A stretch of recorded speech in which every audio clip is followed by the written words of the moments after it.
Hello, welcome back. Another live stream. We are doing some more Dungeon Master prep. Today is all about locations, and for those of you who have already been part of this instructional video, I have some homework for you and a place for you to go while you're waiting for me to finish up the presentation. Like all Dungeon Master preparation live streams, we actually make something. That is the whole purpose of them, and of course everything will go up to Patreon. You'll find it there. So first off, I'm going to put up a poll for you to answer. And for those of you who've been part of this particular live stream, I have a link for you to go and check out while I'm doing this with everybody who hasn't been part of this before. So let me just find those links and put them in right now. This one here. This one I think you will find interesting, so I'll make sure I make a copy of that and go to YouTube and I'll drop it in. Hopefully that works. Yes, there we go, it did. And then I will drop in this. I'm going to be using some mapping software today. Don't worry, it doesn't cost any money.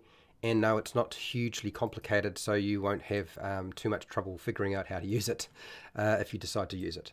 So I'm dropping in the hex roll for those of you who are into sandbox games and need to make one like straight away. And then, did I actually get that to go in? Yeah, there you go. And then this is the software I'll be using today to build something. Okay, so make sure you have some food, some drink, make sure you are comfortable, get ready. We're going to cover as much as I possibly can, a very short space of time. But yes, for some homework. Homework for you, if you are able to do so. Otherwise, you check it up on it later, which is fine, which is good. We'll look at these things anyway. Don't worry. Anyway, let's get started and get on with the stream for today and the topic we're covering. Hi, welcome to How to D&D. My name is Fred Weller, and today I want to talk about Dungeons and Dragons. Usually because I do, and no, we're not going to burn down a city or a town, although maybe your PCs would. This is a Dungeon Master preparation lesson. This is lesson 4, creating locations. With all of the types of Dungeon Master prep stuff that I do on this channel, you'll find they all follow a particular format, and that is we have an overview. So I'm going to cover the inspiration for creating your locations so you can get some ideas for creating something fantastical and interesting or sci-fi like for your games, how to create locations, location details and information, and how to put it all together and where to get that stuff from. And then we're going to cover a specific location layout. The last time we did this, we did a town layout, a basic town or village layout.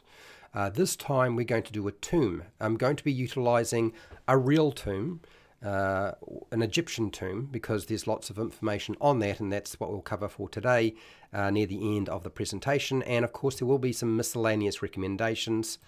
Okay, so the objectives. I explain as much as I possibly can, everything that I've just talked about. We're going to do some demonstrations, so there will be some demonstration, and also an opportunity for you to participate in the live chat. For those of you who aren't particularly interested in participating in the live chat, that's fine. You can just sit and watch, that's all good. What I will say is in the future, I'm hoping to be able to pull people into the live stream, but I can't do that yet, and hopefully that will be an option in the future, but not just yet. But I'll keep mentioning it until it happens, as I've said before. Okay, you'll notice on D&D Beyond there is a combat encounter builder. For those of you who need a little bit of assistance in building your encounters, you can find quite a lot of information there. D&D Beyond is actually in the process of building a three-dimensional virtual tabletop, which I'm sure a lot of people will find really useful, provided they have sufficient internet bandwidth, and all of their friends do, and they have sufficient computing power and a lot of money. But we'll get there when that actually happens. So let's cover the first part of this lesson, which is inspiration for creating your locations for your roleplay games, your Dungeons and Dragons games, Pathfinder, whatever. I always try to draw on real-world architecture and landmarks. Finding an image of a historical building or structure or area I find hugely useful for actually coming up with something that makes sense and looks good. Books and movies offer many landscapes and places that are quite exotic that you could find very useful. Those of you who play video games have some pretty good role-playing game play experiences. They have some pretty dynamic environments that they include, things that you can explore, and you could try to port some of those ideas over to your own tabletop game if you wanted to. Then, of course, there's pictures. You can find pictures anywhere, paintings, landscape, art done in oil or acrylic or even watercolor. Any of those things can be really useful to you. And then, of course, you can steal or borrow. And that's from pre-made role-playing game adventures that are published. They have many locations and maps that you can just pull and appropriate for your own use. And then, of course, you can do a bit of a search on the internet if you want, using, say, Google search, Pinterest art, the Art Station, and DeviantArt. They all have many images of very fantastical locations if you are interested and you're needing some assistance in coming up with something that's cool. How do we actually create locations? I wanted to keep this fairly simple, and I wanted to draw from somebody who's done a lot of this sort of stuff before and knows what they're talking about. So if you haven't heard of Sly Flourish, you'll find that I'll be referencing Sly Flourish quite a lot. I always, as I said, fall back on using real-world architecture. So that means if I can research and find plans or layouts or deck plans of a ship or floor plans of a building or a ruin, then I'm probably more likely to use that than to just try and make it up in my head. That's way too hard. It's always better to have a point of reference that has something that we can identify as being real. And then from there, we change it to fit our world. I would suggest checking out Sly Flourish's fantastic locations preparation methods. He's got a YouTube channel. He also has a number of books that cover this. But the essential elements to anything that Mike Shea says or Sly Flourish is that when you're making your location, if you want to do a really good job, make it old, make it large, make it unique. So give it a unique feature or features. Make sure you understand the function of it. So give it a function and give it an interesting name. If you do that, you're doing pretty well. And those are the sorts of things that you can pretty much do. We can make all of that happen. Focus on making the location reusable as a set piece that you can reuse a number of times in your game. This is really helpful for future preparation. So you'll find that many locations tend to repeat themselves. Like a village structure is usually pretty much the same. So as a town, cities usually have a very similar structure. Castles have a concept, but actually I found that castles are very difficult. They actually don't have a very consistent function to them, structure to them or layout, because everybody made their castles very different and for very different purposes. There's functional castles, and then there's castles that are more sort of to show off prestige, and then it goes on and on and on. Strongholds usually have a fairly consistent structure to them. A tomb, that's a place where somebody is buried when they die. Pyramids, again, the Egyptian pyramids, even the Aztec pyramids, their structure is usually pretty much the same. A maze will always have a different layout, but the essentials to a maze are that you can just pull them out of activity books and just use them. They have a starting point, they have a middle, and they have an end point, and that's all you really need to remember. Temples usually have the same structure. A shrine is very simple and easy, and they're usually very, very easy to sort of duplicate over and over again. A mine, particularly if it's not open mining and you're using the old mining technique when you would go bore down like a coal mine, that structure is usually exactly the same for any kind of mine, with only a few alterations depending on how far they spread the mine out. And then we have caves.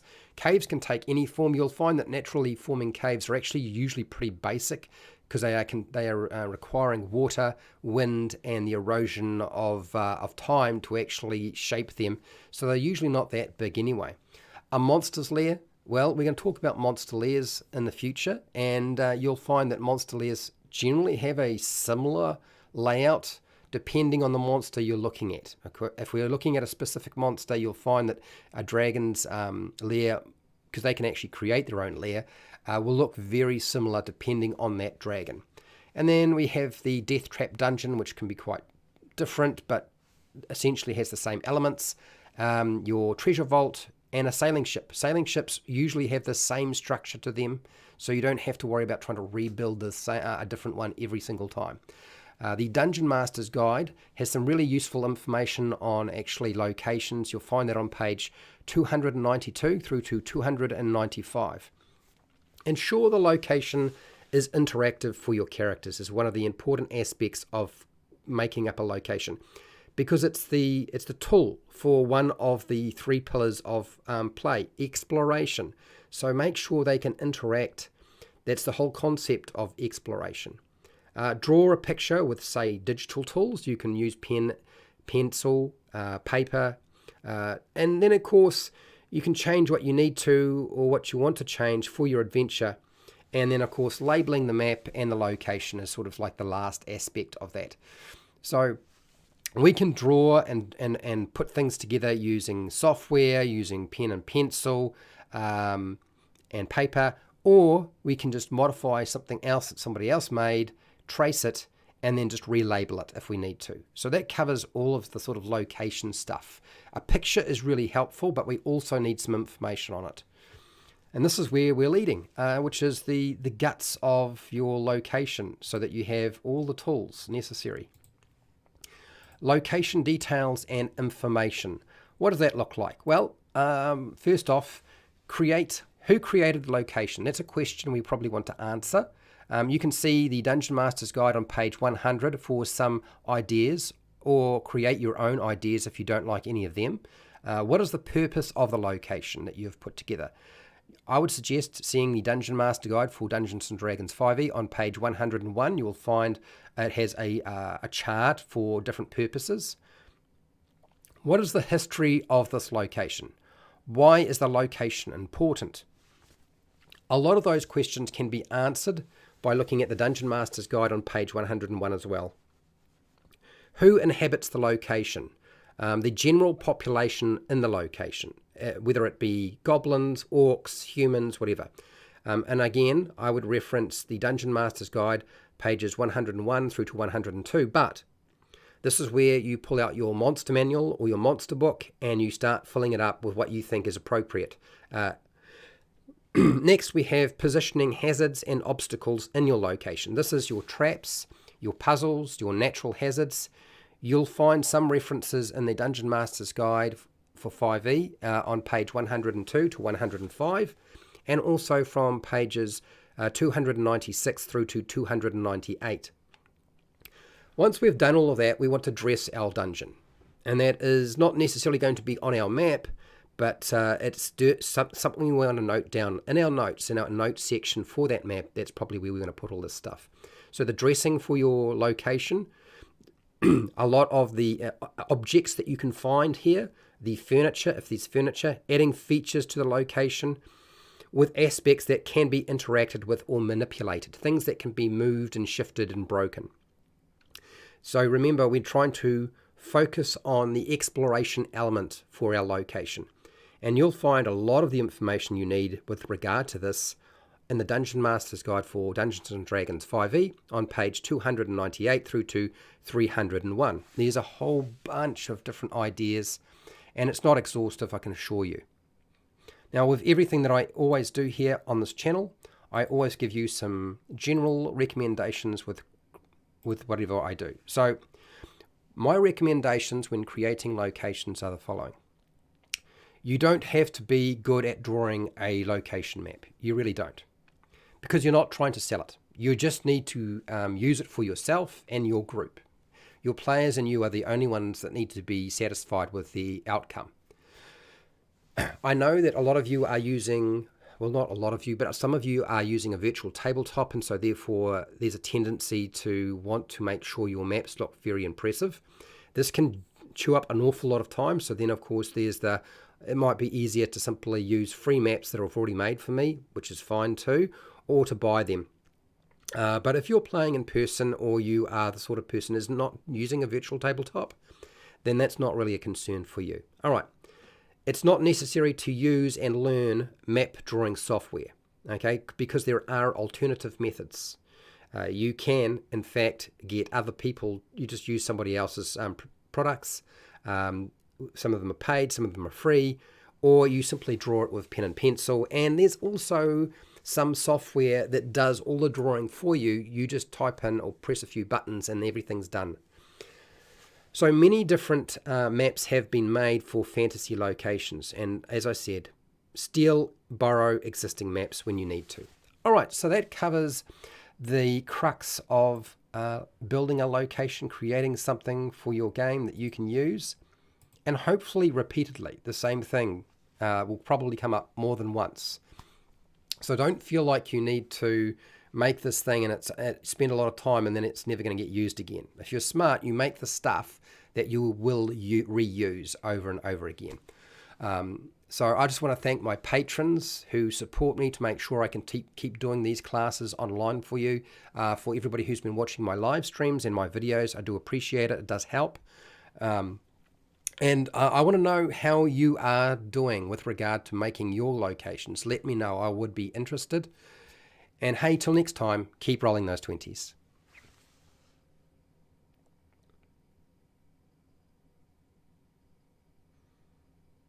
Oh, did I forget something?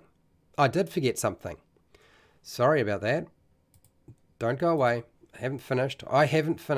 I'm not going to be finished just yet. A mistake on my part. For those of you who have not run away, we need to talk about tomb layout.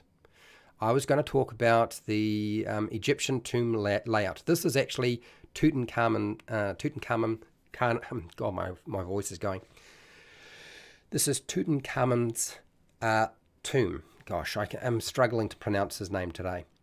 And so what I will do is I'm going to talk sort of briefly about what you're seeing here and what it was like, so that you have an understanding of the basic structure of a tomb. A tomb is not an expansive location. You'll find that most tombs actually cover very small amounts of information, okay? You're not really going to be dealing with an enormous location. First off, you have your first corridor. This usually has sort of some steps descending down, and it will come to, in this case, a plaster wall. You could put a door there, but actually a lot of these tombs were actually sealed. You could not actually enter them because there was no door. What they would do is all the other walls were made out of stone or rock or brick, but part of the wall would be made out of plaster, and they would plaster over it and seal that up.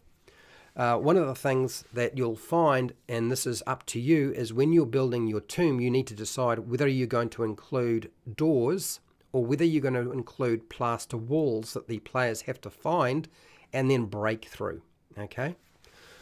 A plaster wall would have, say, a wall painting to communicate a warning to intruders when they got to the end of this corridor, and it would also indicate who was buried in that tomb or who was being housed there. Sometimes this would indicate the person it was designed for, or sometimes it would indicate there's more than one person buried here. There's the antechamber. The antechamber was basically a place where they would store everything that the person who died, their personal property, was all buried with them in the tomb, and it's packed into this room very tightly. That would include things such as furniture, chests full of various things, not necessarily gold, but other personal items, baskets that would be full of clothes. Most of the stuff in this room were not perishable foods or things that you would consume. Beds, if there was bedding involved, that as well. Stools and chairs, large statues, if there were statues made of the person, were included here, or of other aspects or things that they particularly liked. Often items they enjoyed. They would even sometimes be able to fit a boat in there. Now, these boats might be replicas, or they might be the full structure that had been broken up into pieces, if it needed to be broken up into pieces and inserted into this antechamber. And if they were into chariot racing or had a chariot, It was like being buried, having your car buried with you when you died. So your chariot would be taken with you. Of course, you're going to need that chariot in the afterlife to be able to ride around very quickly rather than have to walk everywhere. Uh, and even the boats were sort of viewed in that same way, as like you were going to use these things in the afterlife. The annex is a very small room in comparison to the antechamber. This contains everyday items used by the creature, and they're buried in the tomb, and these could be things like oil flasks, food containers, and they would have food in them and oil, of course. They have wine kegs with actual wine in them, dishes, pottery, stools, more baskets with other foodstuffs in it, tools, games if they played games, clothing, I've mentioned that. A lot of cooking utensils and eating utensils were also stored in the annex room. The burial chamber itself, this is where the sarcophagus is. This is the stone coffin that was usually, it would have a mummified remains or corpse in it, usually for the main individual the tomb was built for. And you'll find the walls in this room would have wall paintings or murals of the person's journey through the afterlife. Okay, it might even include their journey during life into death. Then we would have the last room. Now, the problem with the last room that I want to mention is that it's the Treasury Room. The Treasury Room was not meant to be found that easily. Okay, and so what they would do is you would have a Treasury Room, but you would also often have a false Treasury Chamber, and it would house a portion of the dead individual's wealth. The false Treasury Chamber was the first chamber you were likely to find. And this thing would have anything from any of the stuff that the individual wanted to keep in the afterlife that was worth something. That could be something like a shrine. There might be a shrine here. There would be chests full of valuables, gems, gold, so forth, silver. And then you get your jewellery, any finely crafted boats was a big thing for the Egyptians, apparently. So you might actually find quite a few of these, and they would be inlaid with gold leaf and stuff like that. Many vessels with the preserved organs of the corpse would often be found in the burial chamber itself, often underneath the stone sarcophagus. But you might also find them in the false treasury chamber as well, just depending on what was going on here. Again, the best stuff was never in the false treasury chamber. Then off from the false treasury chamber, if somebody was wise enough and clever enough, you might find that there is another room that had been walled off with plaster, and that would be the treasury room, the true treasury room, where the real expensive and valuable stuff was found. They anticipated that people might steal from these locations, which is why they would wall off each room individually. So every room that you would go into didn't actually have a door. It would actually have a plaster wall you had to break through. And then, of course, even with the development of archaeology, there's been some discoveries that the structure of a tomb can vary. So there are extra secret chambers that are included in a tomb. These can be additional treasure rooms. They might include a spouse burial chamber. So whoever was buried with the person whose tomb originally was, their partners or their family, if they died, were also buried here. Particularly if they died at the same time, they would be included. And they were a bit more difficult to find. They were essentially usually still attached, and you would still have to find the plaster wall and break through it. Which is why right now they are still trying to figure out how to get into some of the cavities that exist in some of the tombs that have been found nowadays, which is why I wanted to mention this. And so that's how a tomb layout sort of looks. You can actually do quite a lot with it, but it gives you a better understanding of what a tomb actually would look like in real life. And now you can import those concepts over to your real from the real world into your fantasy world and create something that's a bit more unique and a bit more interactive. Okay, I've covered pretty much every thing I want to do with that particular topic. Let's go back to the webcam, and I'll just go through the chat. It looks like it's very quiet today. Hello, Funny Business, how are you? Okay, so what I'm going to do is I'm going to show you some of the software that I just pulled up We've got a very empty room to live stream today. Maybe people are just busy. Okay, so there's a thing called, now it's considered pen, dice, paper. That's the website, but it has a tool called Hex Roll. And what this does is you put in some details, and the end result is you get the information for your sandbox or the hex grid that's produced. It does this automatically. You'll find that most of the stuff with that is actually designed for an older version of the game, Advanced Dungeons & Dragons, not Dungeons & Dragons 5e, but the great thing about it, it has everything that you need, okay, without having to do very much.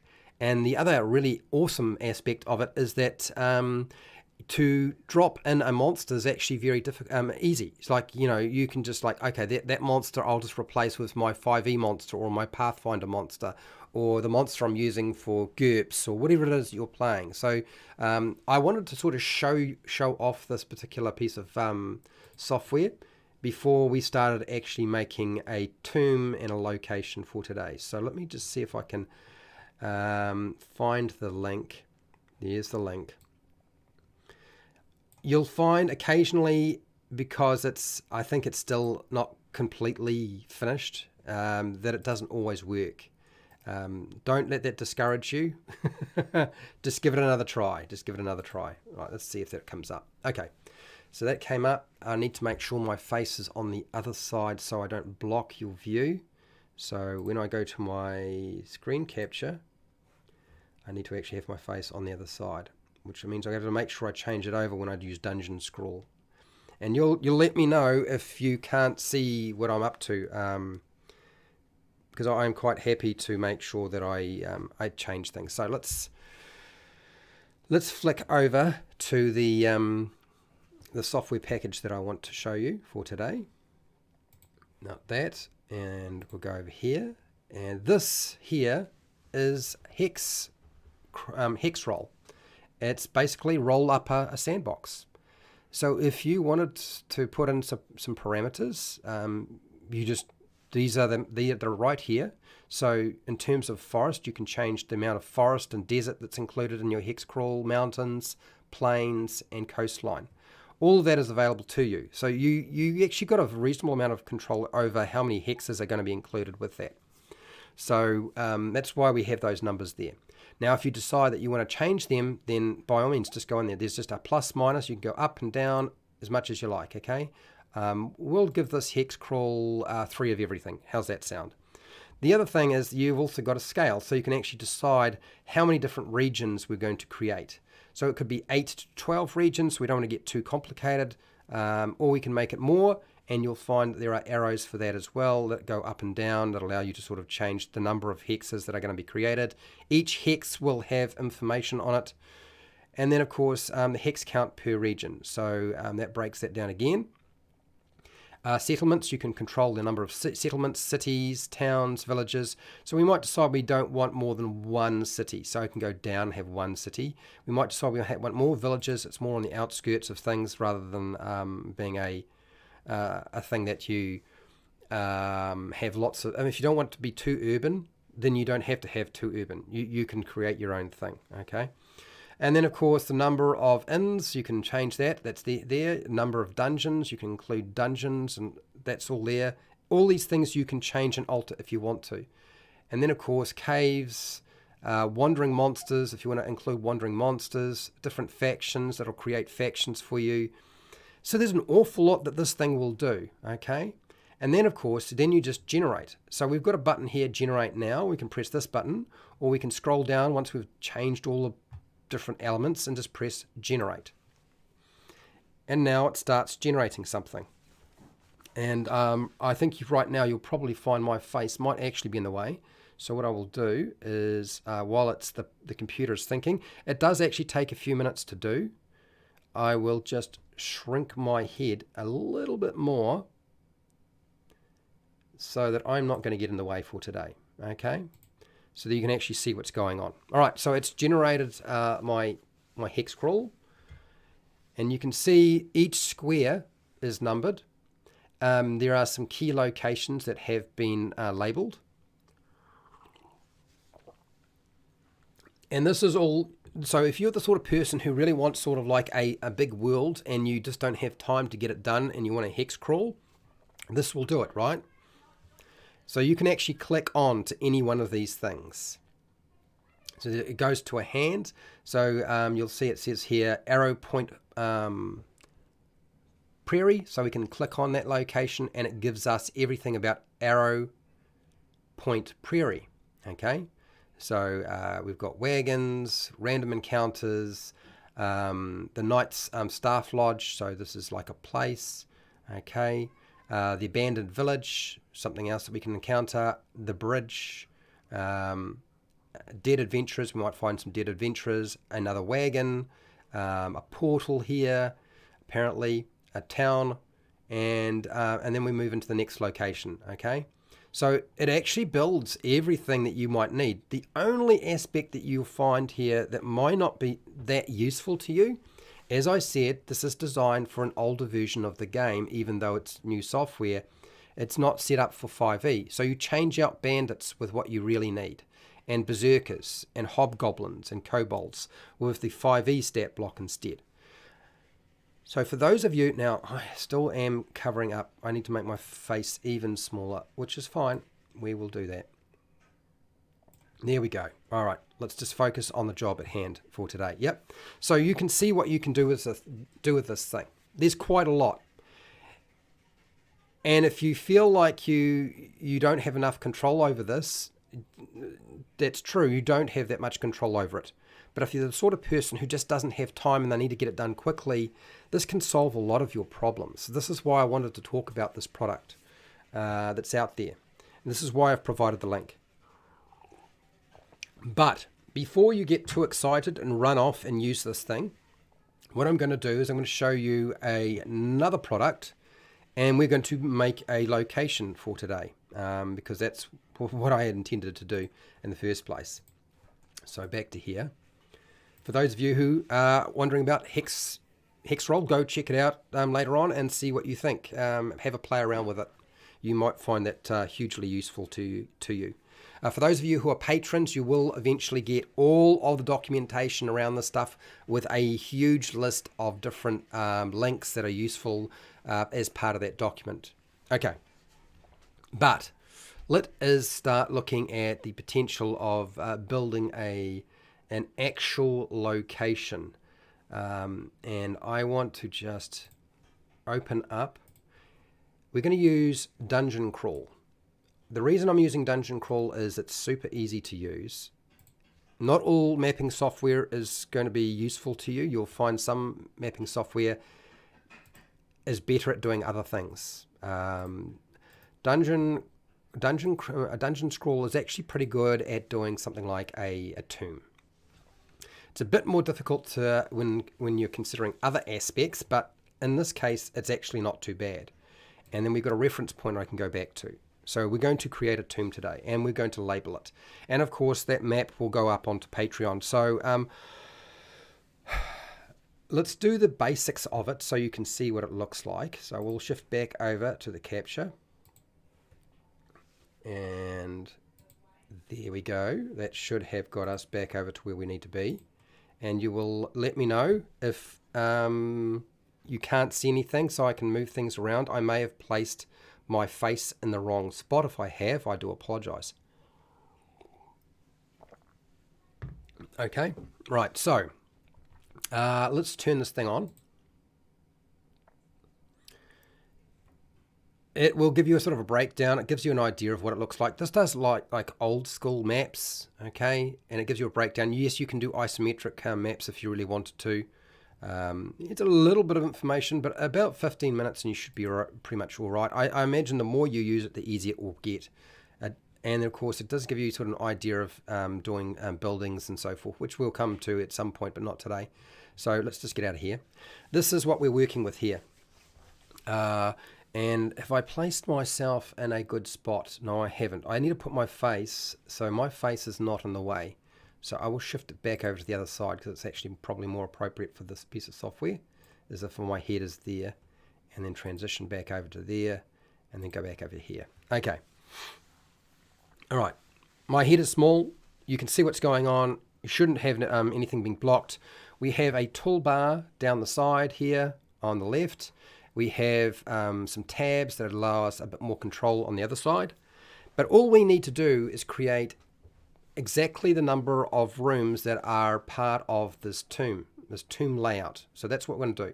So that's a corridor, an antechamber, an annex, burial chamber, and a treasury. That's it. So we're going to start off with the antechamber. Why? Because it is the largest room. And we build off everything from there. This tool here on the side here gives us the ability to create a rectangle. We can do sort of burrowing. It's like a pathway. This we can actually just do a series of linked lines. We'll use these some other time.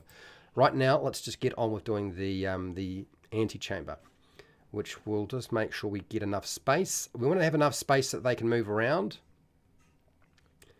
So I'm going to make this relatively large.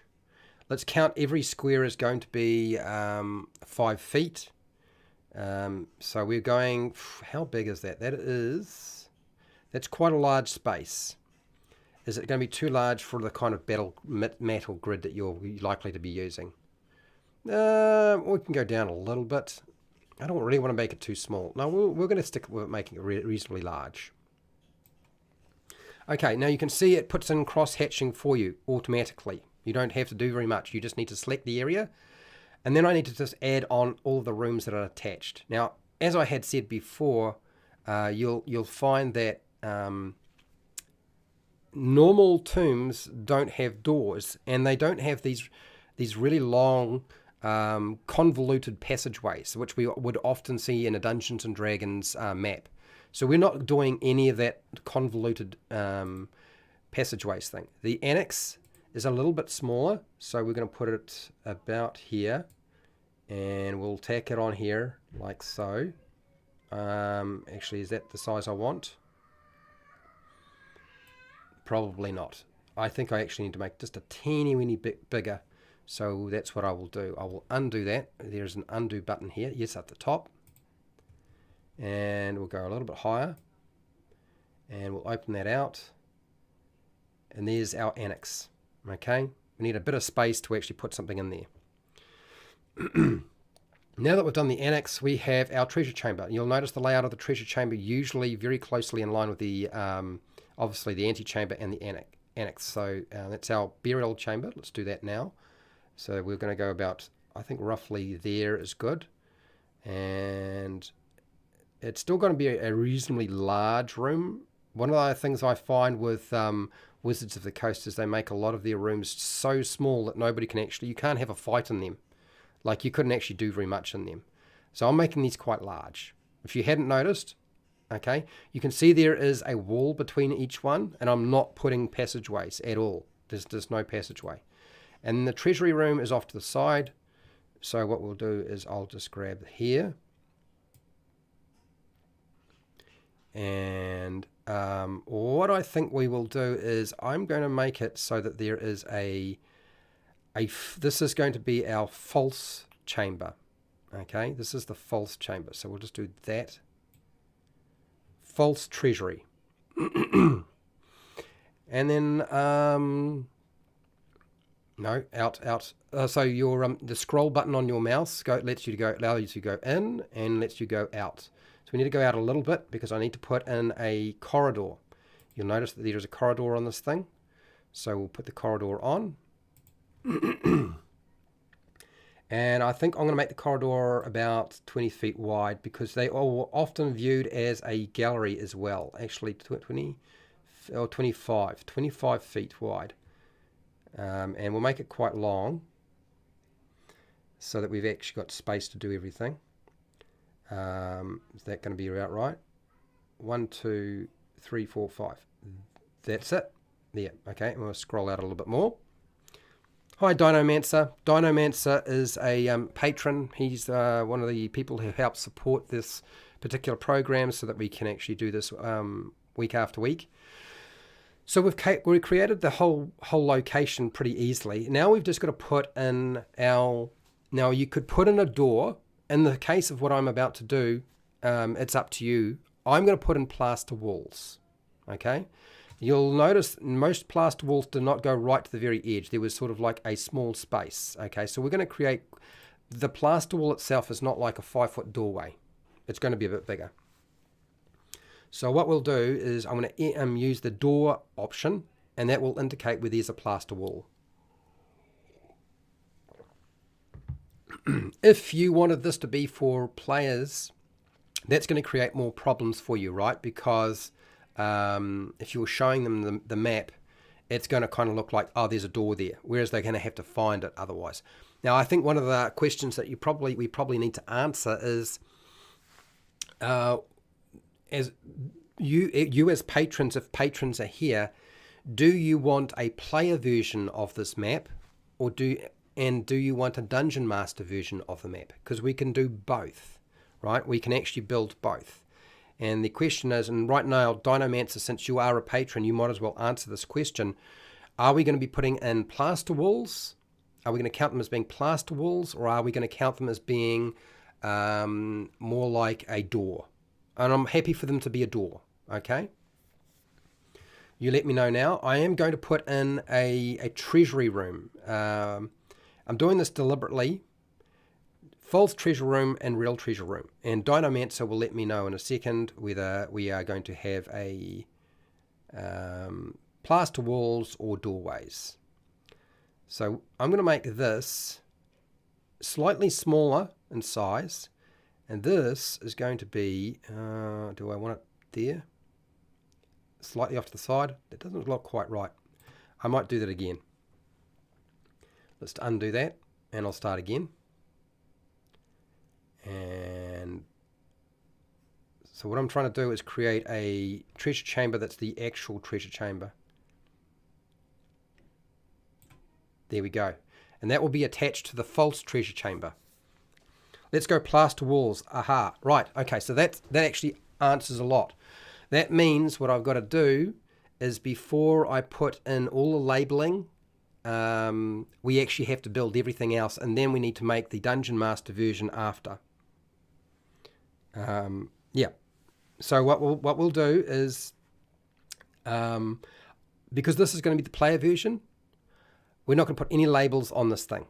Okay, these are just chambers. The only thing we need to absolutely put in there is the actual the coffin. We'll put the coffin in. Every other room is just a room that's just full of stuff. Okay, so there's no actual major features unless we actually want to do that. And you'll let me know if you want to do this. But this is going to be the corridor here. This will be the antechamber. This is the annex. This is the burial chamber. This is the false treasure chamber. Or false treasury, and this is the actual treasure chamber. And so what we'll do is, down the bottom here, if I can find little sucker, yes, add dungeon layer. So first off, do we want to give it a name, Dinomancer? So if we've got patrons or anybody who's interested who isn't a patron and you want to give it a specific name, we can give it the tomb and name. I will actually select some text now. And I'm just going to call it Tomb for now. And if you want to give it a specific name, you let me know. Tomb. Color font. I've found that there's lots of different fonts here. But Lobster, actually, I like Lobster the most in terms of what it looks like. We're going to add that. That didn't come out the way it was supposed to.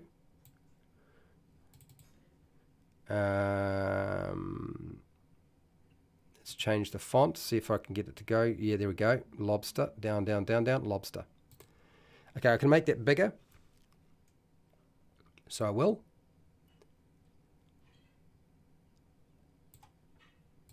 As I said, right now it's just called Tomb. But if we want to give it a specific name, you will let me know and I can go back and change that, okay? Tomb. All right, does that look all right? You'll let me know if you don't like anything. Now, if we have time and I manage to finish the player version and the Dungeon Master version, we'll go through and we'll actually fill up these rooms with items and stuff, because that would be kind of fun to do, right? All right, so we've got that. This is what we've got here. We've got to put the sarcophagus in, so let's go to Add Dungeon Layer. Make the plaster walls sculptured, a nice bit of art depicting some scenes or another. Yep, that we'll get to that. But right now it just looks like they just look like basic rooms. Just remember, player version rather than Dungeon Master version. Let's go into add a layer, and I believe we should have. Where is my little art assets? Nope. Have I lost them? View, presets. No, that's not what I want. Style, extras. No, I don't want to generate. No, that's not what I'm wanting. I had it before. Add image, add dungeon layer. Okay, all right. It's text, clip art, drag and drop files, browser. There it's over here. All right, okay, so what we want is something that's suitable for a dungeon, and I don't think castle furniture is going to be useful. Basic building, no. Grasslands, no. This might be it though.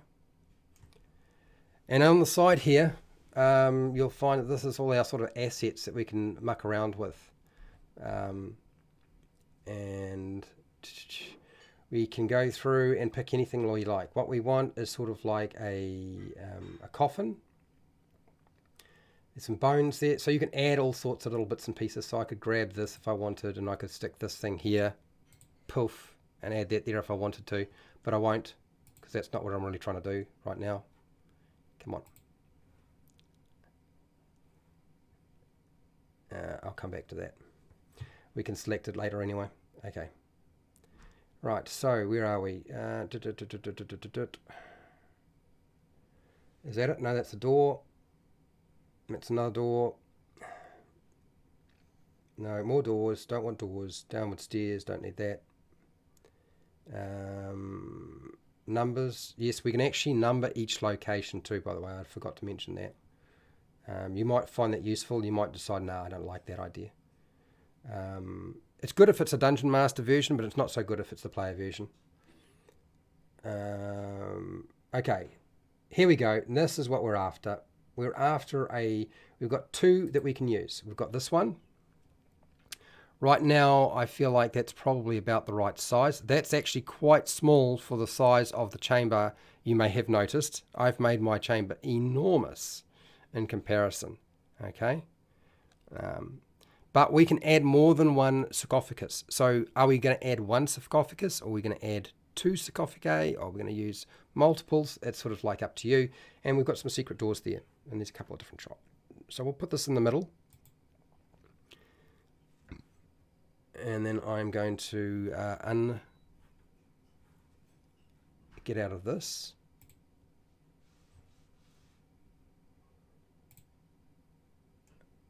Okay. Turn it off with a stamp. Okay. And then back to, that's layer image 1. And that's layer 2. We don't need that right now. And we'll go, where are we?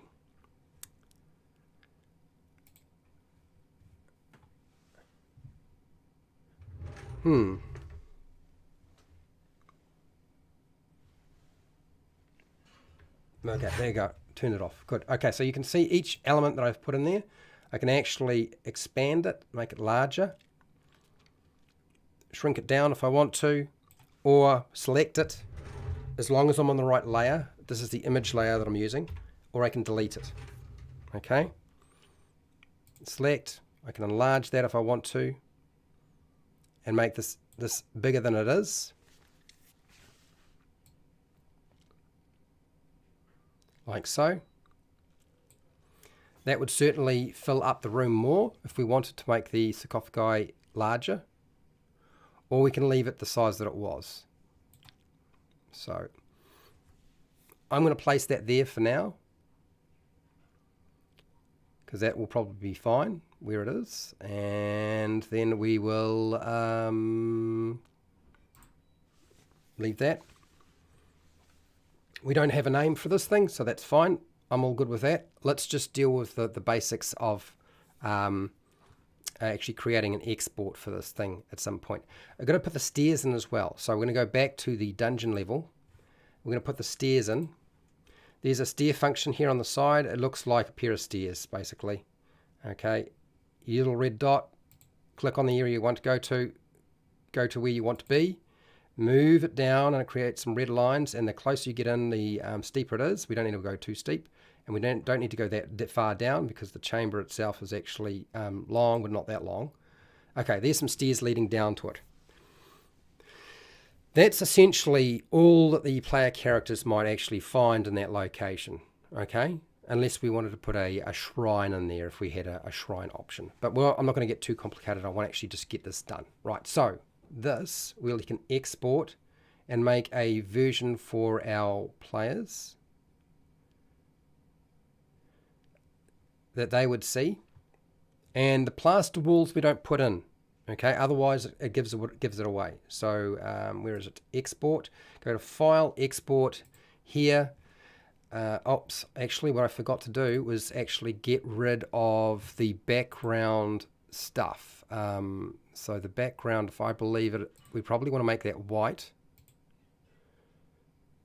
And I can get rid of the grid like that. So that's all you wind up with is just a map and the hatching. And that would be sort of what you would show your players, okay, as you reveal it. Okay, so that's actually very, very simple. Now we'll export it. Go there.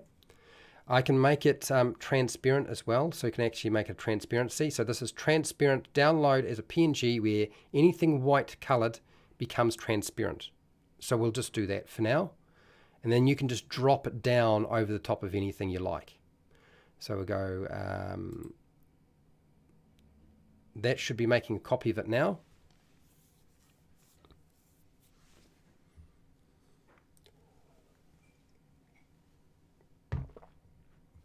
Okay, all right, now we still need to label this little sucker. So I'm going to go back to our dungeon level, dungeon layer. And I believe we were adding text. So I'm going to continue adding text, and we're going to label everything. So we need a passage. We can also call it a gallery, passage, corridor, gallery. So we could call it a gallery in this case, shall we? Because they were kind of like a gallery. Gallery, and hit that button. There it is. Can make sure we've got the font correct. Where is our lobster? Lobster. There we go. We can angle it with a little dot at the top, so it's pointing straight up. And then grab it, drag it over here. The question is, do you want the map with the names and labels on it to be numbered? Because if we put numbers in, we can put numbers in if you want, but the question is, do you want them at each location to be numbered? Yeah. I'm going to put this vertically, this word, but if you want it numbered, let me know now so that I know where to position things. I can move things around later. That's always fine. But if you're a patron and you're likely to be using this map, make sure you let me know if you want numbering. Okay. Annex.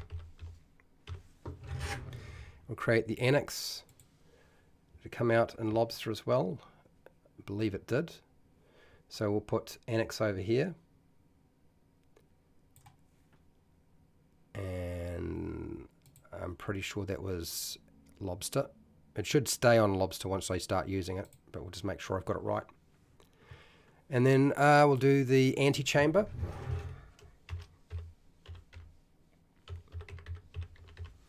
Antechamber. We'll add that.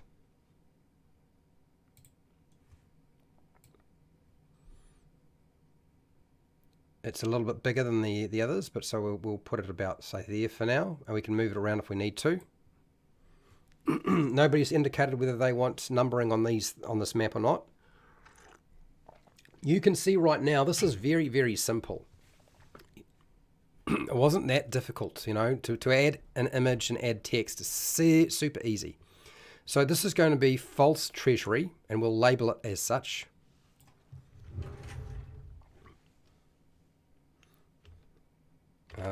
False.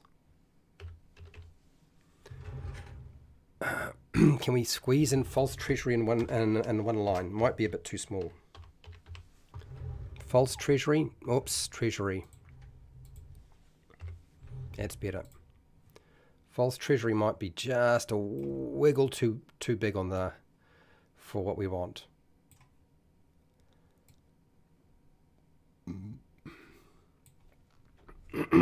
I'm the only one. Names are better for the viewers, in my opinion. Yep, that's fine. Names we can number it as well, but I mean, because Dynamancer, I will put this onto Patreon. So if you want numbering on it, I'll put numbering on it as well. Okay. But I'll certainly put the labeling as well, not a problem. So false treasury, we've got that one there. We'll put in the treasury. The next one is going to be the Treasury Chamber.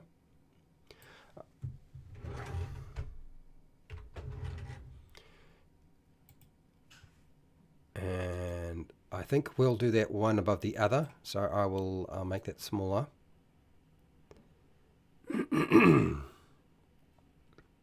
About that size is probably good. Need to make sure I'm not too close to the wall. I can still move things around, but that's all right. And chamber.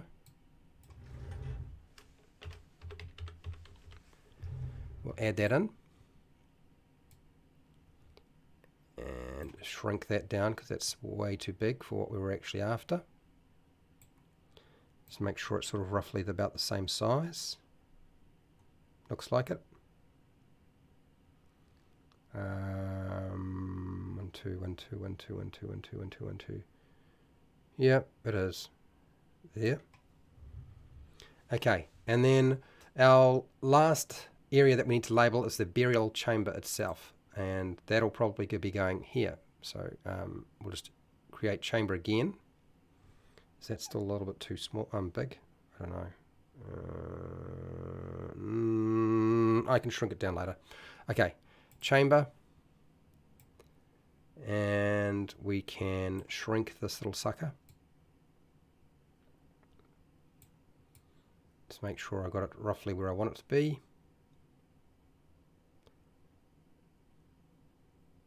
About there is good. And then burial.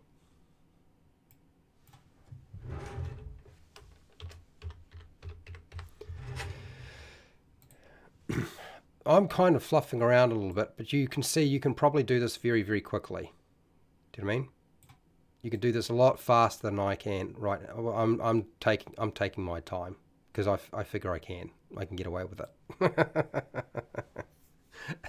Okay. All right. So we've got all of our different elements. We've put in our names. We need to put in the plaster wall because we're not going to use doors. So they're going to have to actually smash their way through things. Remember, we can also number these if we want to. And since we're in the right place, we'll just go to the layer that has got that, which is this layer here, I believe. Yep. And area 1 would be the, yep. So in sort of the order that we would use it. And if I remember right, I actually built this 1, 2, 3. Yes, I did. 1.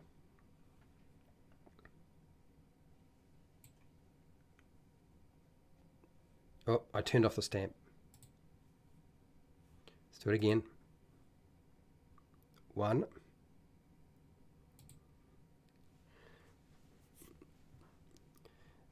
2. Antechamber. You can put that underneath or put it above.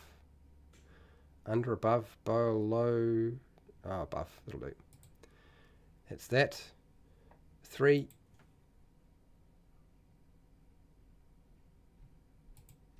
It's 3. And what was 4 and 5? No, not what I wanted.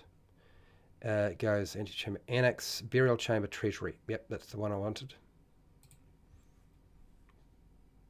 4. I'll put the number down the bottom. And then 5, scroll down. 5 would be our false treasury. Like so. And then 6 will be our true treasury. So we have 6 rooms in the whole place. And at any point, if we feel like, okay, somebody says, oh, look, the actual labeling is too big and we need to make it smaller, we can make it smaller. Okay, I can't see the numbers. Okay, we can fix that. But we'll go back and we'll put in the plaster walls now. So there's a door option here. So this is for the Dungeon Master, not the players. So we're going to click on here, and the map in itself, whether I put it in and it's a plaster wall or you consider it a door, that's really up to you. Okay, it won't matter in the slightest. So it's easy. It turns into a little red dot. You click and you drag along to where you want the end of the door or plaster wall to end. And this is essentially what you get. Okay. Can I just zoom in a little bit, get a little bit closer so you can see what I'm up to? Okay. Hopefully you can see. So I've done that. I'll do it a few times, which means the plaster wall can be quite long. So I'm going to go here, but not right to the end. I'll go to about there. Plaster wall is big here. Another one. So I'm not building this like your normal Dungeons and Dragons adventure where you have 5-foot doors and double doors and every door is only 5 foot wide. You could do it that way if you wanted to, but I'm not doing it that way right now, if you hadn't figured it out. This is going to get us into the false treasury, and this here will get us into the true treasury, and we'll put in a false wall right there. And essentially now, we've got all our elements. I mean, essentially everything's done. We can now fiddle with it as much as we like until we get it sort of spot on. We can make it the lettering a little bit smaller, which I probably will do, to sort of move things around and just make sure we've got it right. But before I do that, and before we go back, because we'll actually go through each location and write up what's going to be in there, since we've kind of done this, we might as well do that as well, right? I'm going to take a short 5-minute break while I go and have a toilet stop. And what I'm going to do is, I think what I'll do is I'm going to leave this up. Should I leave this up? Yes, I'm going to leave this up so you can see it while I take a 5-minute break. And I want you to start thinking about what you would like in the gallery. And you can make notes into the text, into the chat. Type down what you would want in the gallery. I've already said and mentioned what a gallery would normally have. What you would find in the antechamber, usually things that they had during their life. The annex is usually going to be things that are consumable, that were more around everyday life. The burial chamber usually doesn't have very much in it, but you certainly might find something like a lot of wall paintings. So you need to think about what sort of wall paintings are going to be on this chamber. We would put wall paintings even where there is a plaster wall, okay? Because you would have to break through those. The false treasury, what are we going to actually put into the false treasury? Because there needs to be stuff in there. This burial chamber itself is going to be quite empty.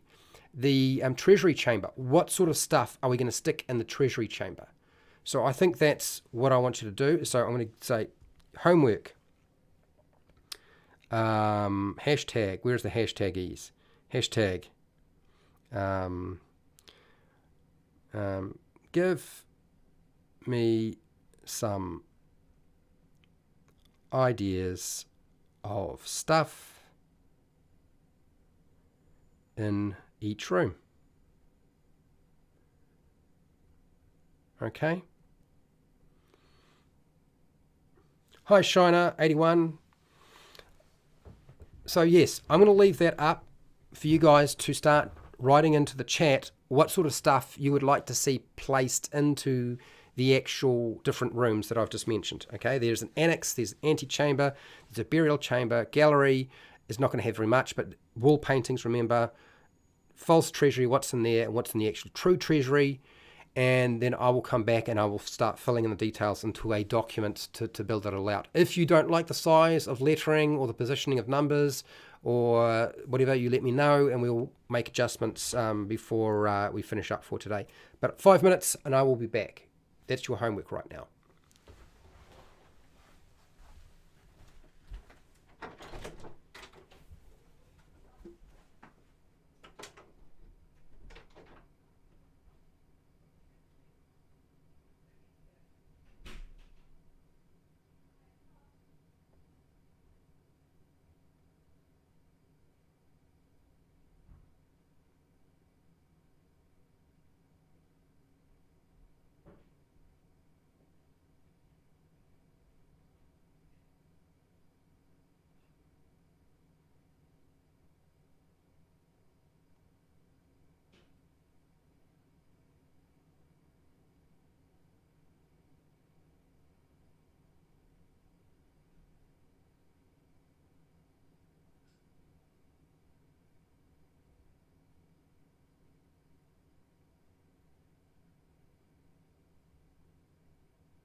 Hello, Polaris. How are you? Okay. I'm back. The North Star. Polaris, North Star, the broken clay pots, vases with some dead flowers and burial room. Okay. I don't know. Oh, that's your username. Okay, so let's move over to actually writing up some stuff. Hi, Jay Birmingham. How's it going? Hello. Shiner's got some stuff right. Yep. So it's going to be really useful for me if you write down which room we're dealing with, whether it's the Annex, the Antechamber, the Gallery, the Burial Chamber, the Treasury Room, or the False Treasury Room, what you want to go in there. And I will move over to the document that's actually going to deal with that, which one is that? I believe it's this one here. Do you want me to give the tomb a name, or should we just keep it as tomb? Right now it's just called tomb. And I'm going to break up each one of these into their own sort of header, I think. So that I can... Do I want to do that? I do. I think I do. Yeah. You're just joking. Don't be joking here, man. I take it seriously. So we're not calling it the corridor. We're going to call it a gallery.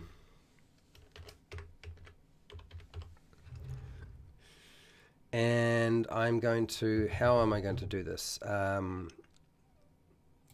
think what I will do is I'll actually do a header for each one.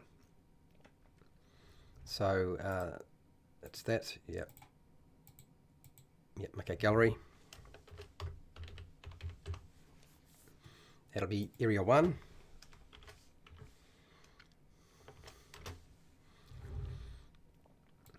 Go like that. That's not what I want. And we'll get rid of this. Okay. Nice to have you.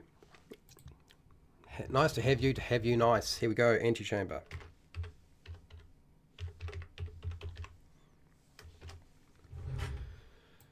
And and we are going to go like so.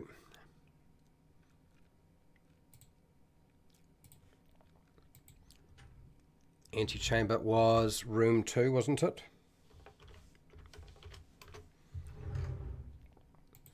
We'll go down. Yeah, start putting on your thinking caps in terms of what you want to call stuff. As I said, 3 is the annex.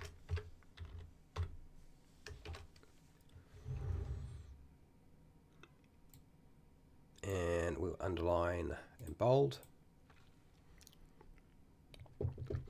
We can probably make my head a little bit bigger now that we're working with this, so we'll go over here and then go back. Oh, bigger would help, bigger and back. Okay, annex. Maybe not a mimic, but an old chest without loot in a false treasury room. Yep, that's fine. I don't want to populate it with monsters at this present time. I'm going to let you guys do that. We're just going to populate it with stuff, if that makes sense. Burial chamber.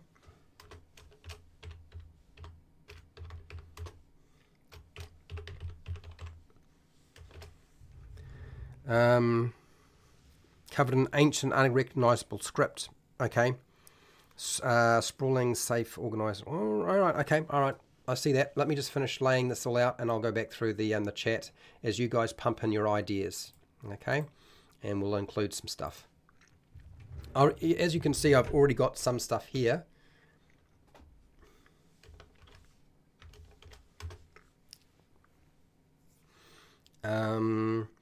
Now this is the false treasury.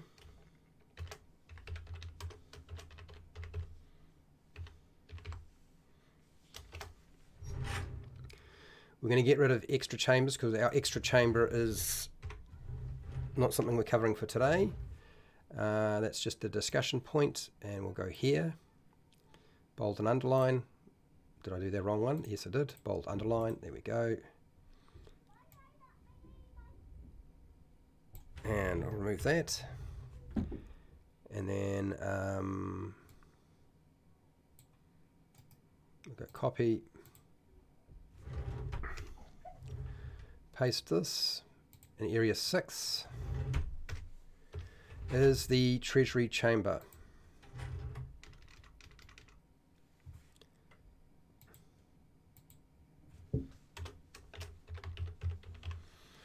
Okay, so, and I will grab that, copy that, drop that over here, paste, and yeah, boats might be helpful to actually have the word boats, but as I said, we will adjust a lot of this anyway.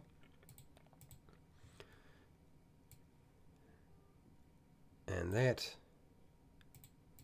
is there.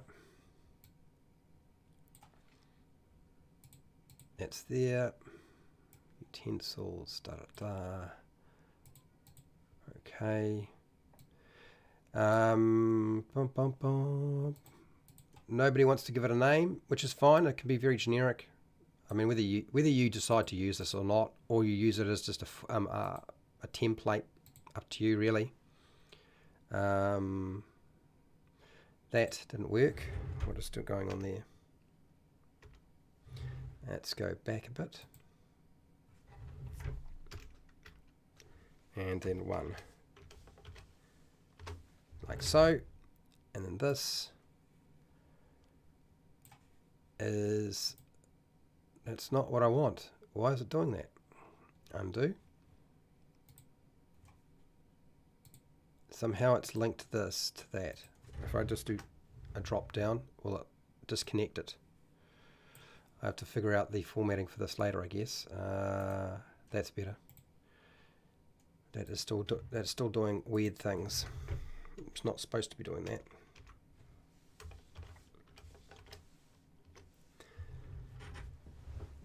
Okay, all right. I'll figure out that. Let's just get some of the details and information into there. Okay. Oh, no more water in there.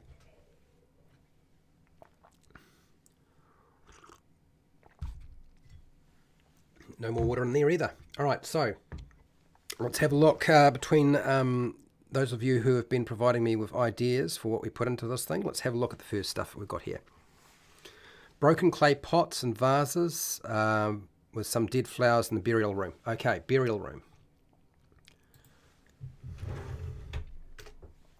Okay. Broken clay pots. Pots and vases.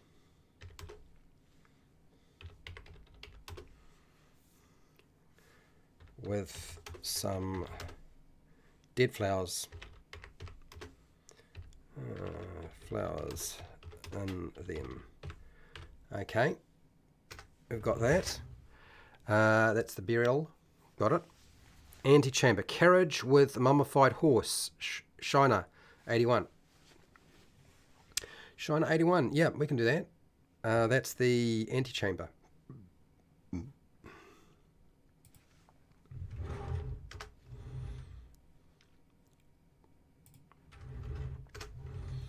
Okay, so antechamber.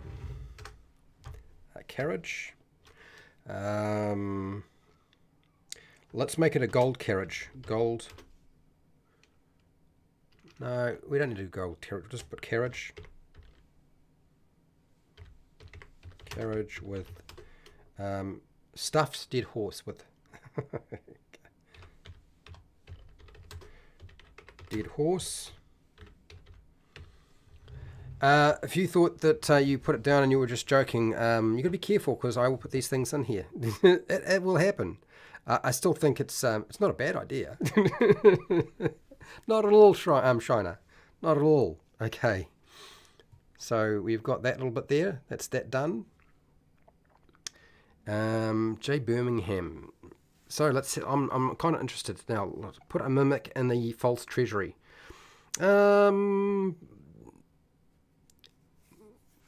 I don't want to put a monster in there at this present time. It's so obvious to put a monster in the false treasury room. So hence I'm reluctant to do that.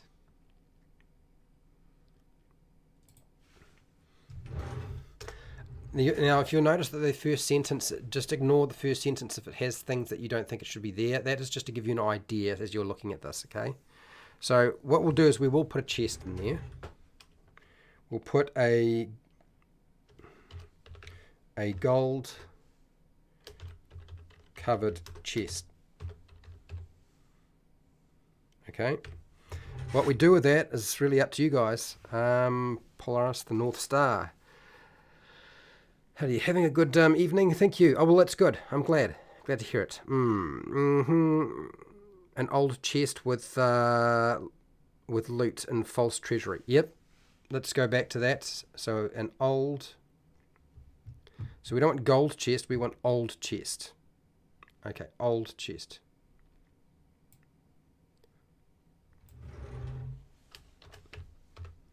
Old chest. Filled with what? Silver coins? Question mark. You let me know if that sounds like that's what you were after or not. We've got to put something in the false treasury, not too much, but we've got to put something in there to let the players think that they have found the right place, but they haven't. And if they've broken down enough walls by now, they must be realizing they need to check the walls to make sure they can actually find stuff.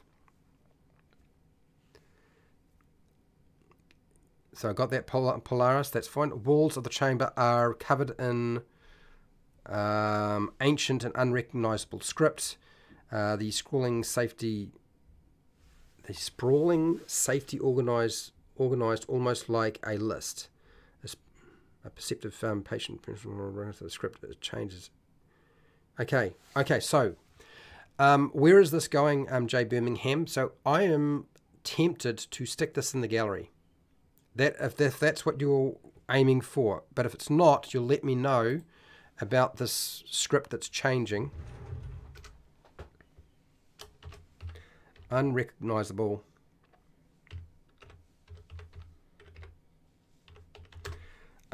script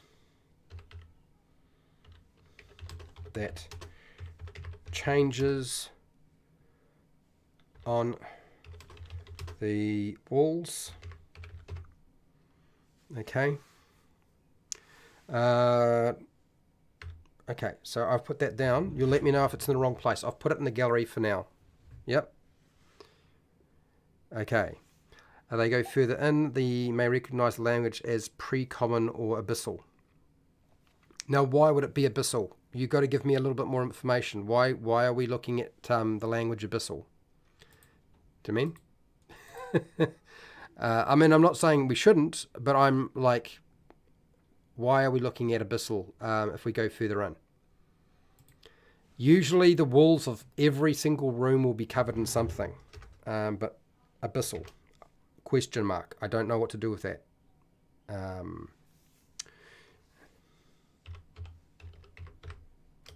Big question mark there. Let's keep going. Cool, that's fun. Fun for flavor. So what I want is I want you to describe an image of what is on the walls. So think one sentence that describes, particularly when we get to the burial chamber, if we're dealing with the burial chamber, we need to be describing sort of the journey, something that indicates a journey for the dead individual into the afterlife. So what would the image be? The gallery is going to be, as I said, it's going to be a warning of some kind. So what is that warning, if there is one, on the walls to the gallery? In galleries, you can also, if you decided to make some adjustments, you can put some statues in there, because that always freaks players out and they decide they have to destroy everything just in case they animate. Not that we're necessarily doing that. Okay, so I believe the Annex, Shina's given us some stuff for the Annex, so let's do that.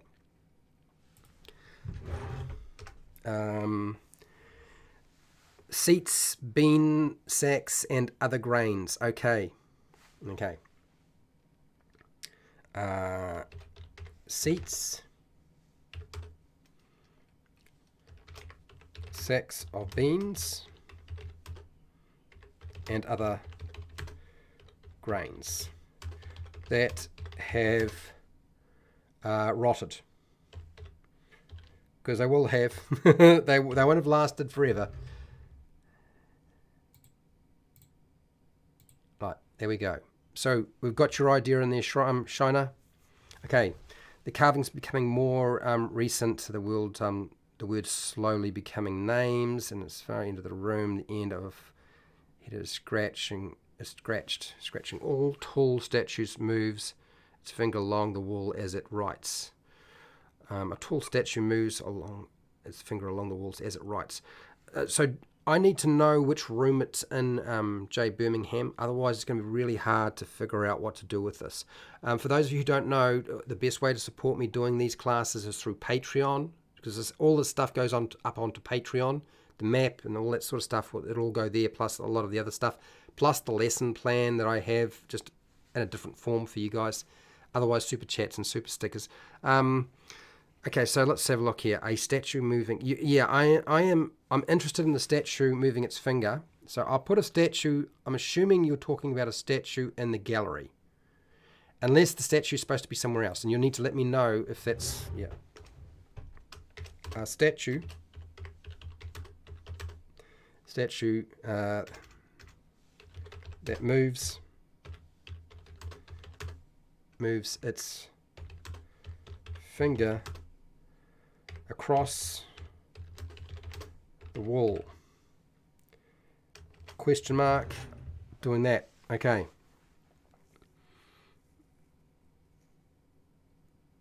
Yeah, you're getting into way too much sort of hidden stuff. We need to deal with just the stuff that we are dealing with right now. Like, if you go too deep, it is like it is impossible for somebody else to use. So you probably just want to stick with what sort of things what we might find in those locations. Look, the Dungeon Master Guide does a pretty good job of actually indicating that. Even though the Dungeon Master Guide on page 295, when you look at tomb, their idea of a tomb is like ratchet, but their dungeon dressing's not too bad, and the sorts of things like furniture and so forth. It gives you a big, huge list on page 299 as well. So I don't know what to do with that. The Crypt of Anna. The author died while writing it. Oh, good lord. Cover chest is the false treasury. Could have a false bottom with minor trinkets inside. Okay. That's good. Well done. So we will actually make it, we will go back to make it an old gold plated chest filled with silver coins, odd trinkets can be found in the bottom of the chest in a hidden compartment. I will make sure this document is a open Word document so you can edit and change stuff for yourself on Patreon, people. Okay, so you don't have to worry about me putting something in you don't like. Yes, I got that. Old statues and false treasury alongside. Okay, yes, some old statues in the treasury, that's fine. But I need to know, what are those statues of? Old statues. Old statues of what? Question mark. Old chest, false treasury, yes. Gold painted wooden discs, cursed. You could do that, Shiner. We could do that. So basically you want to paint painted wooden discs. Okay, all right. Old gold plated chest filled with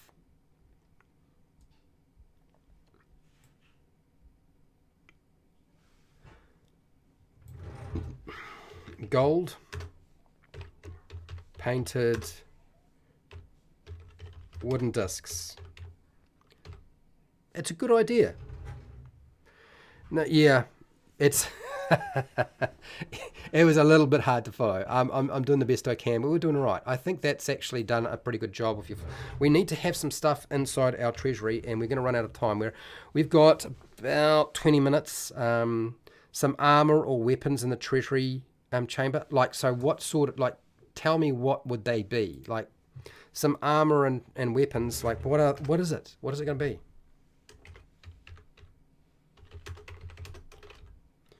Because, yeah, you need to actually, like, say, what is it we actually going to put there?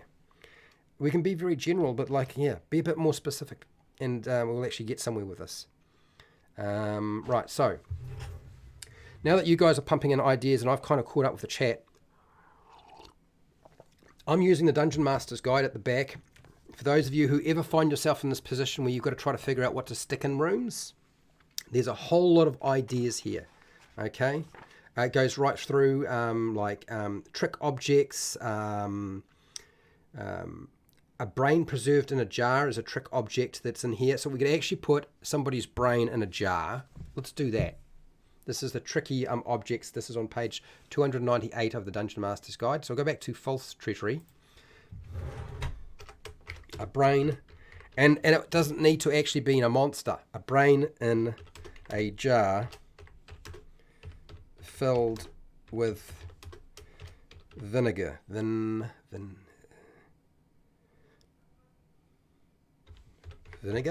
Is that right? How's that for messing with somebody? I feel like that'll definitely mess with their heads. Vinegar. Okay. Old painted wooden statues in the treasury. Okay. Of what? Have you told me? Depicting... Okay, good. There we go. That's what we want. That's what we want. Old painted wooden statues depicting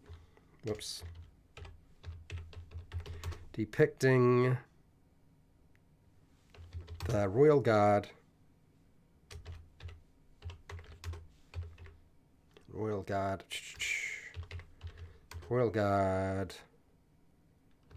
of a dead god.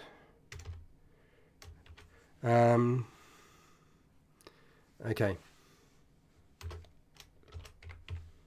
Each statue has a different weapon. And its hands. Okay, weapons are, okay, right, now here we go. A whips and they don't, okay, they're the straps, okay. Okay, so we'll put that in, that's fine. Let's do that. Fine with that. Absolutely, let's do that. Let's put this in. I'm not sure what that is exactly.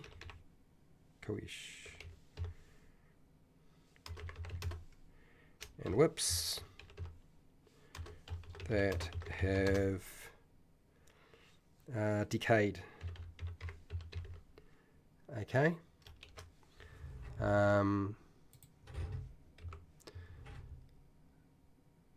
Right, so I've got that down. Well done. Thank you, Jay Birmingham. I appreciate that. That's a good idea. Back to tricky objects that we can put in various places. I'm looking for on my list here on this chart to see if something that's kind of cool. Actually, let's put a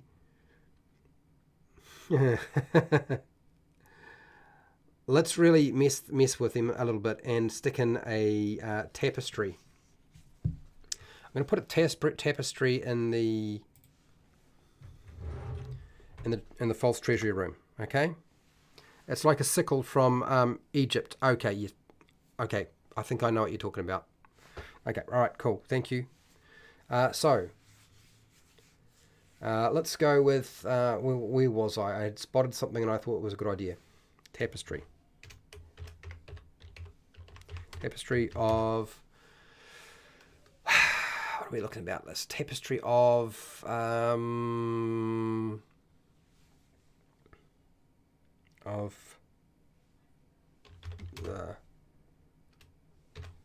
god of death. Let's do that. All right, so we still need to fill out some of the other locations. Tricky objects are not getting me anywhere. Tricky effects I'm not going to worry about. Noises, I'm not going to worry about putting noises because you're not going to really find anything unless you've got a creature living in here. It's not going to make noises, right? So we'll forget about that stuff. Air, odor, we can put in that. We can actually include the smells of certain things if we want to, particularly with the Annex room. That's likely to have a very strong odor as a lot of the foodstuffs will have rotted.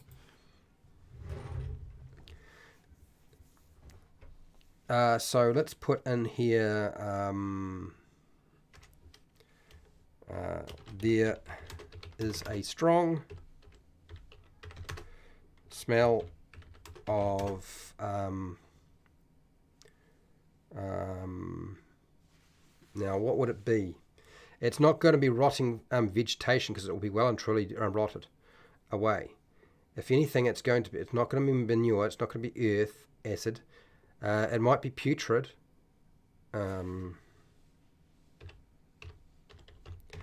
Putrid.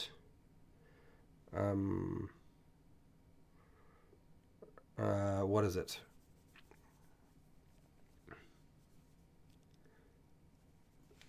Something. Putrid something. Putrid.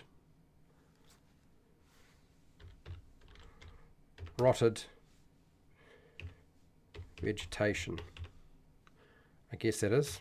I'm putting in here for now. Unless somebody has a better idea. Okay, remember, areas of this is our gallery, our annex chamber, okay, our antechamber, annex, burial chamber, false treasury. We need to put some real cool stuff into the treasury chamber, and if you guys don't come up with some ideas, I've got some solutions for showing you how to do this. So let's go back to furniture. There is a whole bunch of furniture stuff on page 299 of the Dungeon Master's Guide. You may or may not know about it. Stale air filled with the hint of incense. Good. Now that's more like it. That's where you would find that smell in the annex room for sure.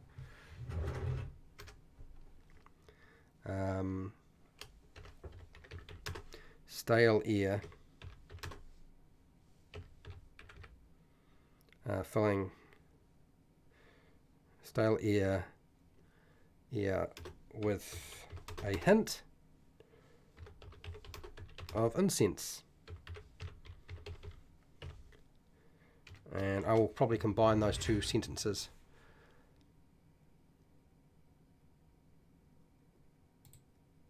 Right, we'll come back to that.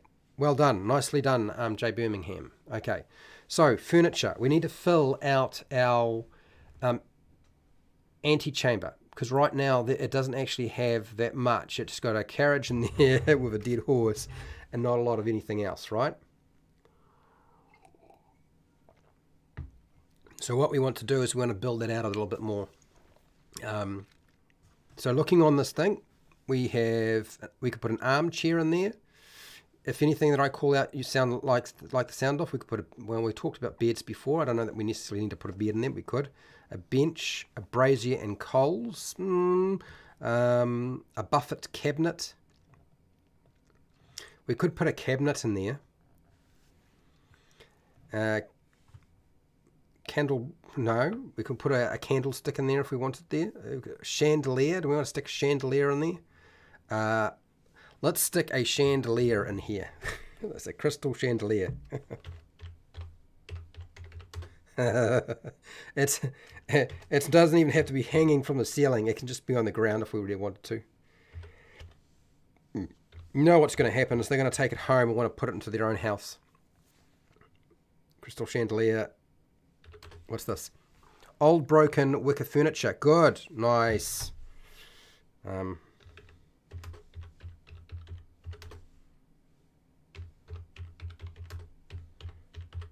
Furniture.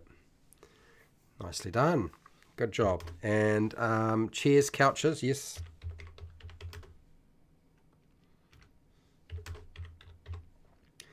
Couches. Now, with a antechamber, this is usually a room that's absolutely chocked with so much stuff. So don't feel like you're doing something a disservice by just filling the room up, because you usually couldn't even walk through these things. You'd have to pull this stuff out. You don't have to do that. Like, you're playing Dungeons and Dragons, so you probably want to have rooms where you can actually fight. This is why the burial chamber is well and truly empty, and I made the coffin significantly larger than a normal coffin, suggesting that you could put something quite large in there. Okay, it's not a normal body. What else we got here? Chests, no, it's a bit boring. Something a bit more interesting. Crates, no. A desk. We could put a desk in here.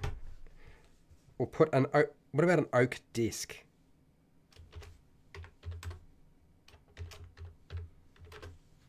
Why not? Why not? An oak desk. I went through desks. Yes. We're not putting in that. No, that doesn't make sense. No, that doesn't make sense either. What about some musical instruments? How about a harp? Yep, a harp. And harp, and what else? Flutes. I'll just put down musical flutes. That'll just keep it a little bit clearer. Okay. A stone brazier painted to look like it's filled with gold and gems. Okay, all right. I'm going to give you a new line for this one.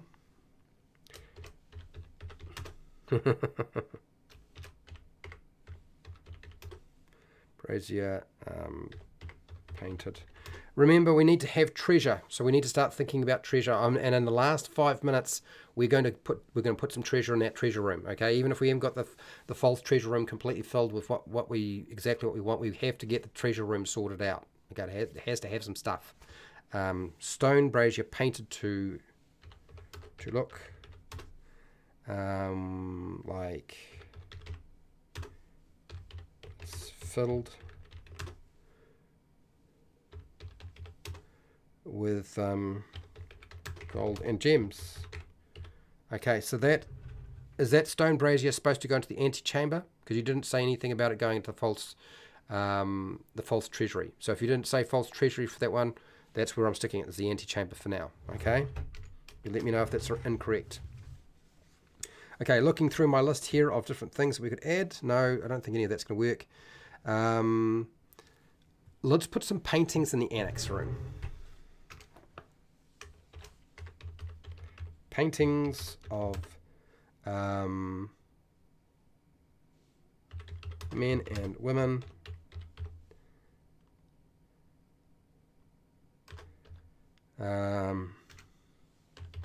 Women that were friends and family of the deceased.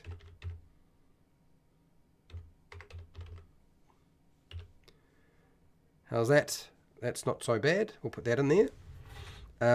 Workbench, don't think so. No trunk. I've got tapestry somewhere else. I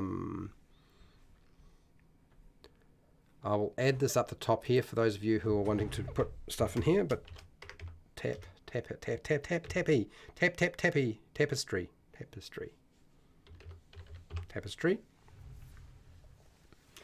Any more ideas? Remember, we are dealing with things that you would put into a gallery. This is the entranceway. Stairs go leading down. We need some wall paintings on that location. We need stuff, everyday stuff, furniture, so forth, that would you normally put in an annex room. Stuff that would say that belongs to them. This is usually big stuff. Any kind of stuff they might have eaten or consumed that are usually consumable. Everyday stuff will go in the annex room. Burial chamber. Well, we haven't actually said very much about what's in the burial chamber. Mummified body would probably be a good idea. Body of somebody. Okay, so you've got the annex room. You've got some stuff for here. Ah, good. Here we go. Then we've got some stuff we can add in here. We'll add that now. Painting of an unrecognizable city with greenery and large gems on spires around the city. Okay. Painting of a city covered with, what is that? With greenery and large gems on spires. Okay. Okay, that's actually very, very specific. So I've got that in. Okay. The Treasury Room. Okay, good. Now we've got some stuff going into the Treasury Room. For those of you who don't know, you can participate. This is why I'm typing this stuff down. It's in its hand. Yeah, that's what I want. A large golden vanity. Okay, yes.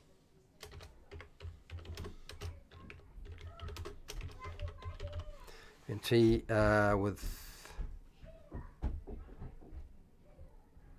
Okay, yes, with a hand polished mirror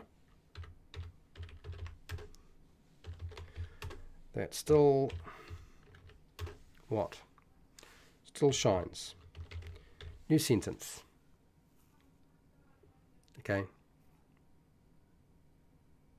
All right, good, nice. Let's continue on with that. Drawers have beautiful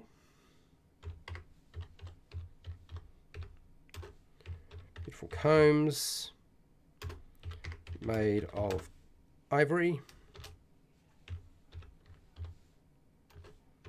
and silver trinkets. Silvery trinkets, yep. Okay. That's down. Good. All right, so yes, now I said if we got to a certain point, I was going to just move things along. On page 300, you'll find there are religious artifacts and furnishings that you can include, which may or may not be suitable for your tomb, so you have to decide which ones you like. I'm looking through them right now, and I'm not necessarily seeing anything that stands out. A lectern. A wooden lectern. We'll put that in the antechamber, okay?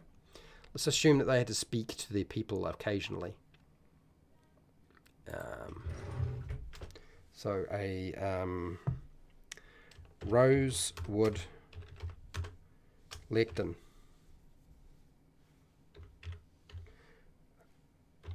For anybody who knows what a lectern is, good. If you don't, that's all right too. Treasury, a sarcophagus adorned beautifully sitting upright and facing the mirror. Inside is a mummified Goliath whose piercing bracelets around the neck is a necklace made of rubies. Let's stick that in the burial chamber. Let's stick that in the burial chamber. We could stick it in the treasury room, but I think we'll stick it in the burial chamber. I think that's where we want to put it, okay? So a mummified body of a Goliath.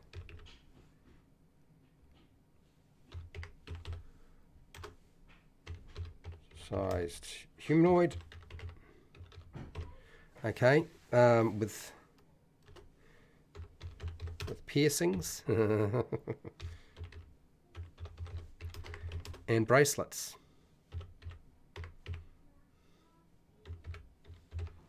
Bracelets. Hopefully I got that right. Yep, good. Around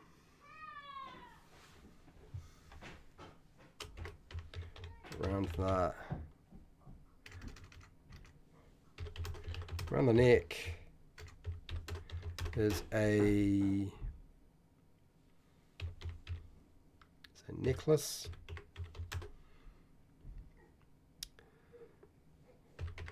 Made of rubies. Good. We got that. Well done. Good. Right. So I didn't see anything else under religious. Mage furniture. So if they were a mage, there's a whole lot of furnishings that you might want to bury with the mage if they tend to be a mage. I don't think we need to do any of that. Utensils, personal items. There's a bunch of things. Now the utensil section and personal items, these are the sorts of things you would put into your annex room rather than the antechamber. This is like the everyday furniture stuff, people. So things such as bandages, basin, basket, bottles, bowls, a brush, candles. That would actually be quite smart. Let's just add candles to here as well. Where is candles?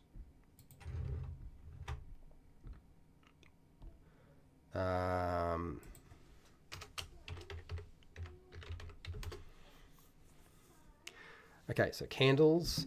Other things that you might find in an annex would be maybe a case or casket, a comb. We could put down comb for sure. And then moving through here, perfume bottles actually would make a lot of sense.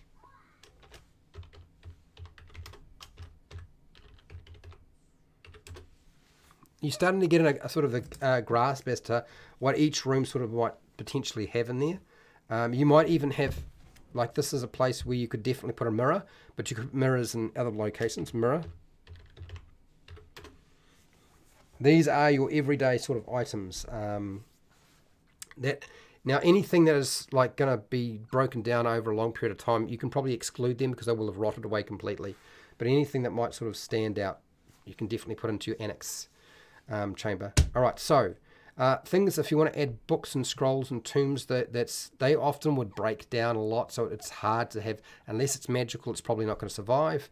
Containers. There's a whole list of containers on page 301. And then there's a treasure section.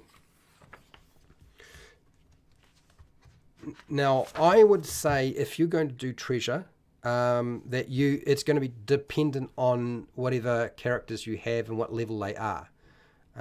So we're just going to put here roll or select from the treasure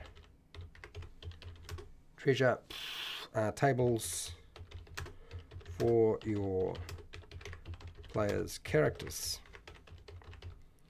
Now, we've actually got quite a lot of stuff in the false treasury. Okay. This stuff doesn't have to be there, but it can be. Okay.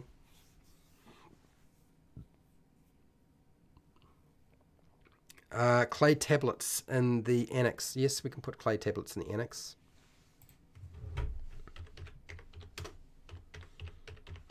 clay tablets. And what else did you write here? Do I have pots, clay pots?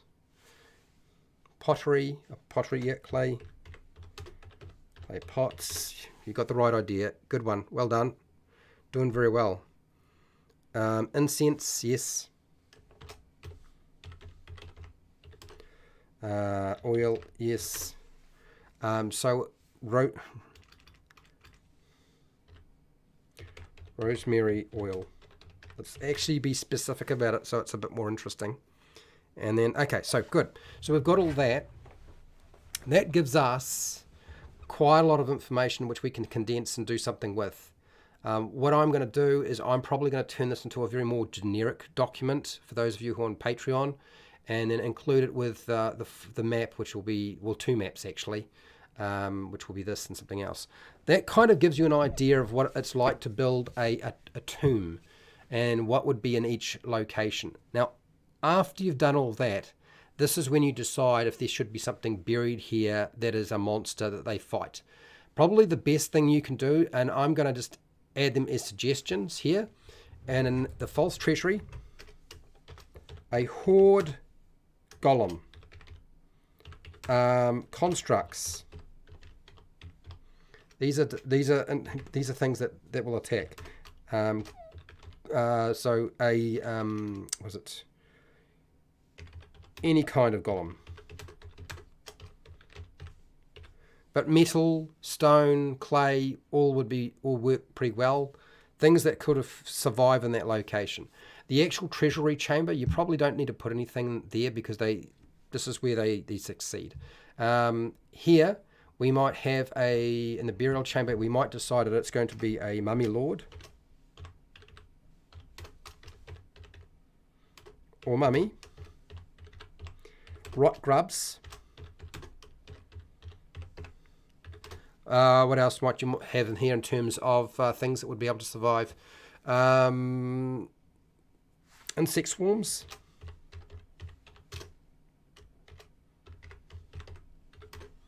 Things like that. All would work quite nicely in that location. Your annex and your antechamber not necessarily need to do anything with that. What we've already got is an odd statue doing something over here. So this is an animated statue possibly.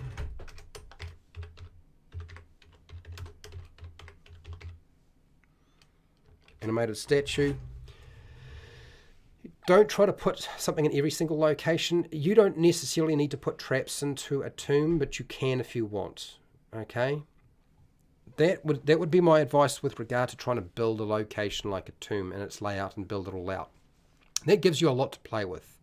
And I will fiddle around with this at a later date and get all of the bits and pieces to you. All right, so that is going to have to be it for today for me. So we will shift on back over here to my face. So thank you for joining me, those of you who took part and provided a few different ideas. I do appreciate it. Yes, you could. That's right. The false chamber could have an intellect devourer in it, but the problem is the intellect devourer has to survive in there. That's your biggest problem. So there has to be an entry point for being able to sort of like, how does the creature survive in there? Is if it's sealed and they can't actually move in and out of that location. This is why I said a brain in a jar. Even if it was an actual monster brain in the jar, which I'll put brain in the jar. Okay. And look, Shiner, I appreciate you saying that I've provided you with lots and lots of references. I'm trying to sort of point people in the right direction. False, throw a brain in a jar. Yep, I've done that. There we go. It's there. It's there. I made sure to put it in. My intention is that they be usable, that you actually be able to do something with them rather than they wind up being things that you never wind up using, which frankly tends to happen sometimes.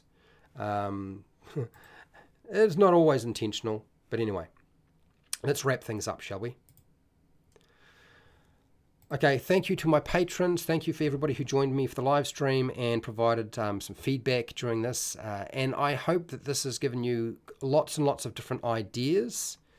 You will find the documentation for this will go up onto Patreon, which I think is as low as $1 a month if you want. And the maps, they will all go up there as well as part of that sort of exercise. You won't be able to edit the maps, but you will certainly be able to edit the Google Doc that we created for today if you're wanting to fiddle around and do your own thing, and then just use the ideas and remove the stuff you don't like.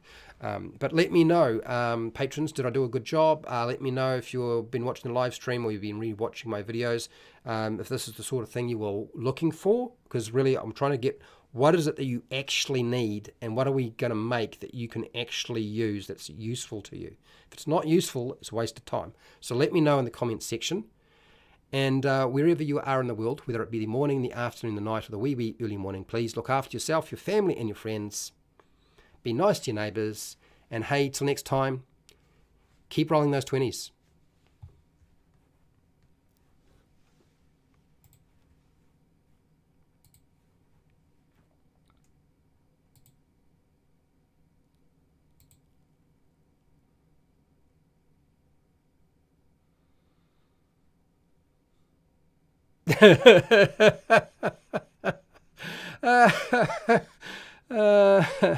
God, really? Well done, YouTube. Well done. It's funny.